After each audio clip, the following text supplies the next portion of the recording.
नमस्कार दोस्तों, इस वीडियो में अपने बात करने वाले हैं 10 इम्पोर्टेंट हेल्थ क्वेश्चंस एंड उनके आंसर के बारे में। नॉर्मल वाइटल साइंस या जैविक जो साइंस होते हैं उनके बारे में इस वीडियो में अपने बात करेंगे।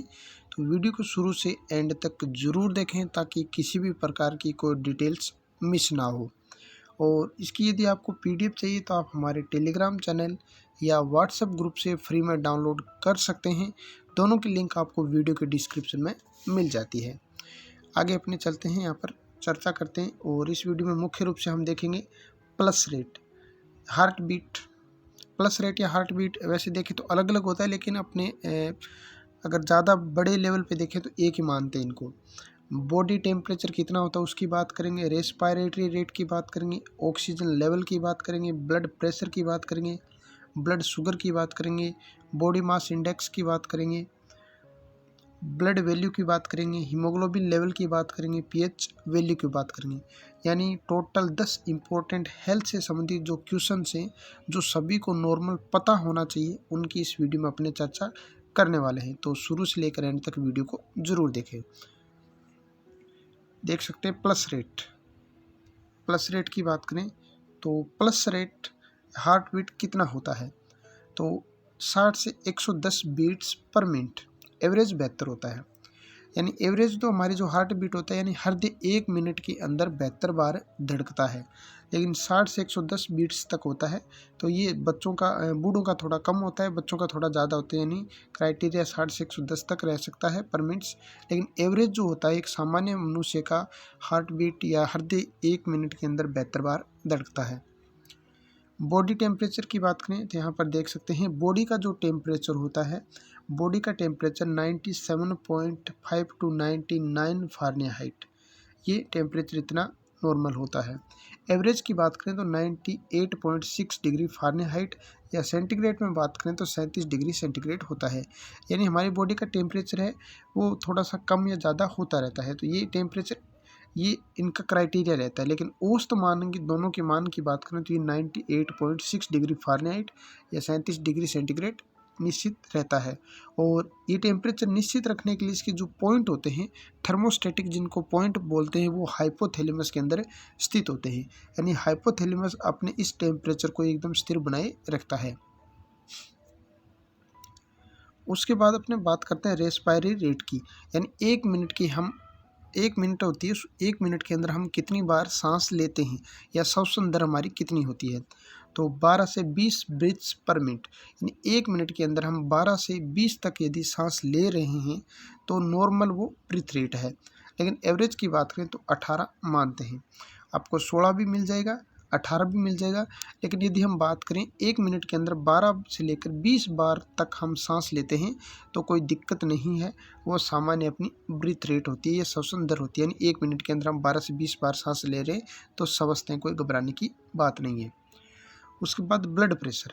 ब्लड प्रेशर यानी अपना रक्तदाब क्या होता है। जैसे ये अपनी बात करिए शिराएँ हैं, धमनी है या रक्त वाहिनाएँ, वाहिकाएँ बोल सकते हैं, वाहिनियाँ बोल सकते हैं, इनके अंदर जब रक्त बहता है, ऐसे ये रक्त बहता है तो ये रक्त क्या करता है, इनकी भित्तियों पर ऐसे प्रेशर लगाता है।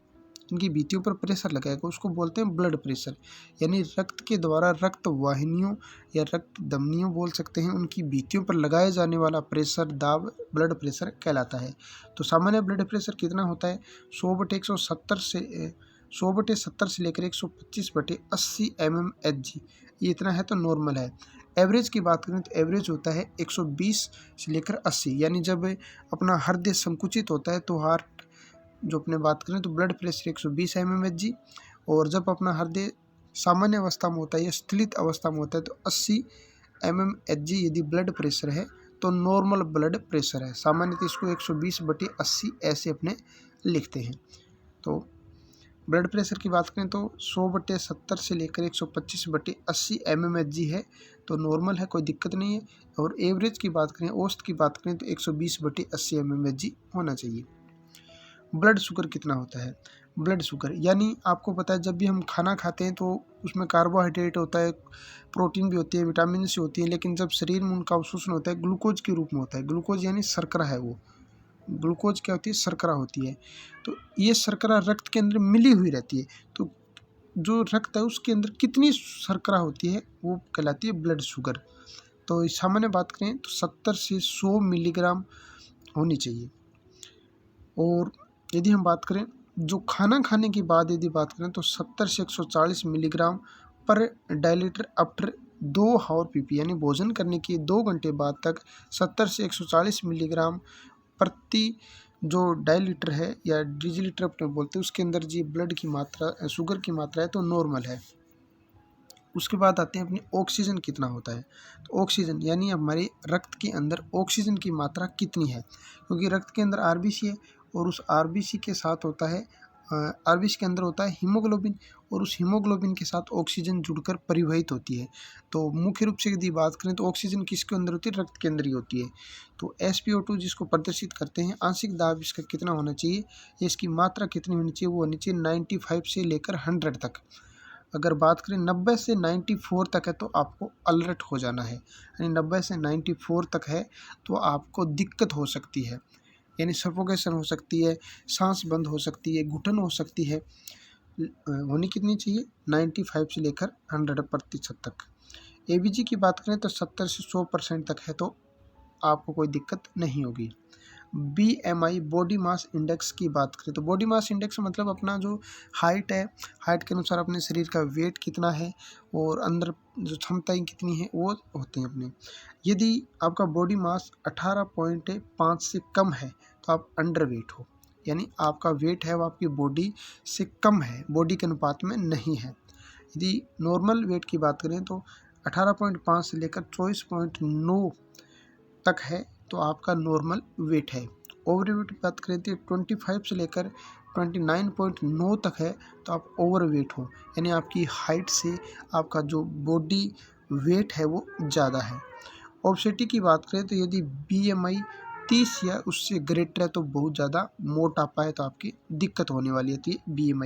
BMI का मतलब है आपकी जो शरीर की हाइट है उसके अनुसार आपके शरीर का वेट है या नहीं।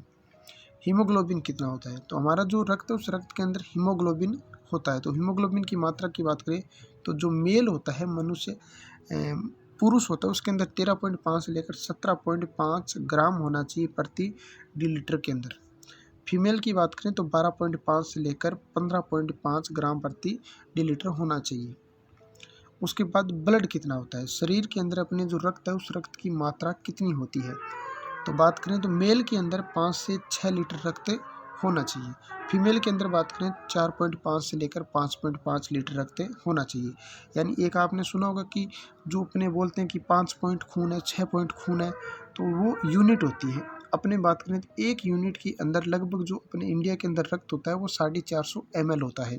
तो इस हिसाब से आप देख सकते हैं, तो इस हिसाब से अपने शरीर के अंदर जो यूनिट रक्त होता है वो 10 से 12 यूनिट होना चाहिए, यानी लगभग 5 से 6 लीटर रक्त होना चाहिए मेल के अंदर, और फीमेल के अंदर होना चाहिए 4.5 से 5.5 लीटर तक रक्त। यदि इससे कम रक्त है तो आपकी दिक्कत हो सकती है, एनीमिया हो सकता है। फीमेल के अंदर 4.5 लीटर से कम है तो एनीमिया हो सकता है। उसके बाद हम बात करते हैं बॉडी का पीएच। बॉडी का पीएच मुख्य रूप से हम देखते हैं ब्लड का पीएच देखते हैं। यदि बॉडी का पीएच कोई पूछे तो ब्लड का पीएच हम बात करते हैं। तो ब्लड का जो पीएच होता है वो 7.35 से लेकर 7.45 तक होना चाहिए। ये इतना पीएच होना चाहिए, यानी हल्का क्षारीय होना चाहिए। लेकिन सामान्यतः अपने औसत की बात करें तो औसत जो अपने ब्लड का पीएच होता है वो होता है 7.4, यानी हल्का क्षारीय है। यदि आप अपना रक्त चक्कर देखोगे तो वो हल्का सा अपने क्षारीय लगता है। ठीक है, इस प्रकार ये टोटल 10 ऐसी इंपॉर्टेंट थिंग्स थी जो आपको पता होनी चाहिए, यानी 10 इंपॉर्टेंट हेल्थ रिलेटेड क्वेश्चन से जो आपको पता होना चाहिए।